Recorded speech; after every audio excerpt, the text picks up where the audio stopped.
Hello అండి, hi. Hello hi అండి. So మీ పేరు, మీరు చేసే పని గురించి ఒకసారి బ్రీఫ్గా చెప్తారా? ఓకే అండి. నా పేరు తారకేశ్వరి, బీసీ మహిళా సంక్షేమ సంఘం రాష్ట్ర ప్రధాన కార్యదర్శి, రైట్ టు ఇన్ఫర్మేషన్ రాష్ట్ర మహిళా అధ్యక్షురాలండి. నేను హైదరాబాద్లో ఉంటానండి.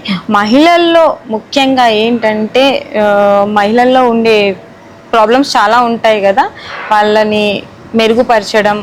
సో ఏంటంటే మహిళల్లో కానివ్వండి, పిల్లల్లో కానివ్వండి, వాళ్ళని ప్రభావితం చేయడము. మరియు ఇప్పుడు సమాజంలో చాలామందికి ఇబ్బందులు ఉన్నాయి. సో వాటిల్లో నాకు తోచినంత వరకు సహాయం చేయడము. నేను ఒక అమ్మాయి మ్యారేజ్ అంటే తల్లిదండ్రులు లేరు, నా దగ్గరకు వచ్చారు, అక్క నా మ్యారేజ్ చేయండి అనేసి. సో ఆ అమ్మాయికి నిల్చొని తనకి కన్యాదానం నేను మా వారు కలిసి చేయడం జరిగిందండి. ఓకే. నేను ఈ సమాజంలో చాలా సవాళ్ళు ఎదుర్కొన్నాను. ఎలా అనంటే లైక్ డబ్బు విషయంలో కానివ్వండి. ఇప్పుడు నేను ఈ ప్లేస్లో ప్రోగ్రామ్ చేస్తున్నాను, నాకు చాలా సవాళ్ళు ఎదుర్కోవాల్సి వచ్చింది. అంటే చేయనీకపోవడము, ఒక మహిళ అయ్యి ఉండి ఇంత పెద్ద కార్యక్రమాన్ని ఎలా చేస్తుంది, తను ఒక్కతే ఎలా చేస్తుంది. సో దాన్ని చెయ్యకుండా ఆపేయడం, వాటినన్నిటిని కూడా నేను ఇది చేసుకుంటూ ఏదైనా సరే నేను చేసి నిల్చుంటానండి అలా. ఓకే. సో ఇలా ఆడవాళ్ళ రిలేటెడ్ సమస్యల్ని మీరు ఎక్కువగా పరిష్కరిస్తూ ఉంటారు. ఎస్. ఓకే. మీ పని వల్ల ఎవరు ప్రభావితం అవుతారండి? పని వల్ల ఎక్కువ మహిళలు, పిల్లలు ప్రభావితం అవుతారు. మరియు మహిళల్లో ఒక్కటే అండి, వాళ్ళ సొంతంగా ఏదైనా సరే వర్క్ చేసుకుంటూ సెల్ఫ్ కాన్ఫిడెన్స్తోని సెల్ఫ్ ఎంప్లాయ్మెంట్ చేయాలనేసి నా గోల్ అది. ఓకే. ఈ సంవత్సరం మీరు ఎదుర్కొన్నటువంటి అతిపెద్ద సవాల్ ఏంటండి? ఒకటే అండి, నేను ఇందాక కూడా అదే చెప్పాను కదా, ఏ ప్రోగ్రామ్ చేసినా కానీ సో ఫైనాన్షియల్గా ఫండింగ్ రిలేటివ్ ఆ సవాల్ని ఎదుర్కోవడం జరిగిందండి. ఓకే. మిమ్మల్ని నవ్వించినా లేదా ఏడిపించినా ఒక క్షణం? ఒకటే ఏంటంటే, నేను కన్యాదానం చేశాను కదా, సో ఆ సమయంలో నాకు 2 అబ్బాయిలు, ఆ సమయంలో నా కళ్ళల్లో ఇట్లా నీళ్ళు ఆగలేదు. అది. ఓకే. మీరు ఈ పనిని ఎందుకు ప్రారంభించారు?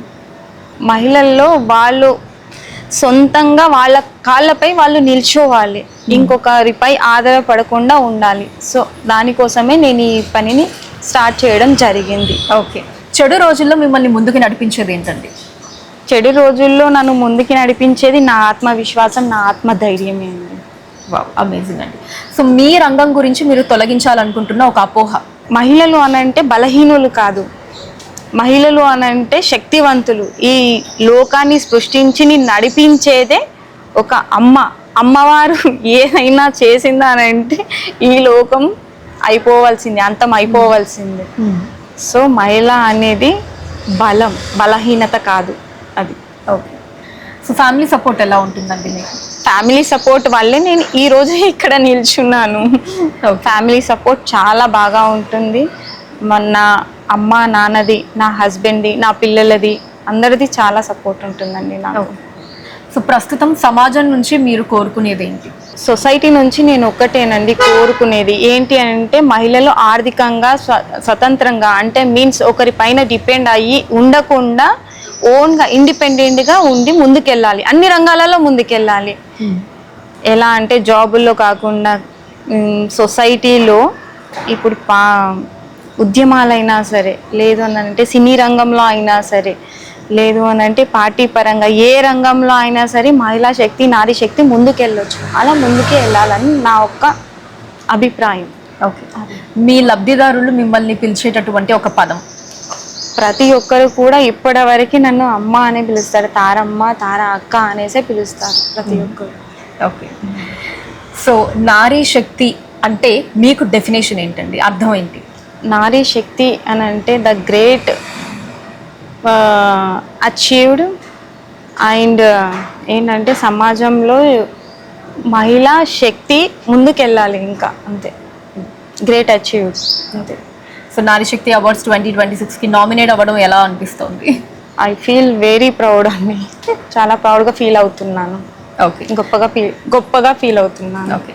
సో ఇప్పుడు మీలాగా సహాయ సహకారాలు అందించాలి, మీలాగా ఒక మంచి వర్క్ చేయాలి అనుకునేటటువంటి ఆ అమ్మాయిలకి మీరు ఇచ్చేటటువంటి సందేశం ఏంటి? ఒకటే అండి, ఎవరిని నమ్మొద్దు. నీ మనసు, నీ మైండ్ ఏం చెబుతుందో దాన్ని తీసుకొని ముందుకు వెళ్ళాలి. ఎవరి మాట, మన నీడని కూడా మనం నమ్మవద్దు. నీ మనసు, నీ మెదడు ఏం చెప్తుందో దాన్ని బట్టే ముందుకెళ్ళు. నీలో ఉన్నది ఎవ్వరికి బయటికి చెప్పకు. నువ్వు చేసేది చేసేయి, అంతే. నేను చెప్పేది మెసేజ్ అండి, అంతే. థ్యాంక్ యూ అండి, thank you so much. Welcome అండి, థ్యాంక్ యూ.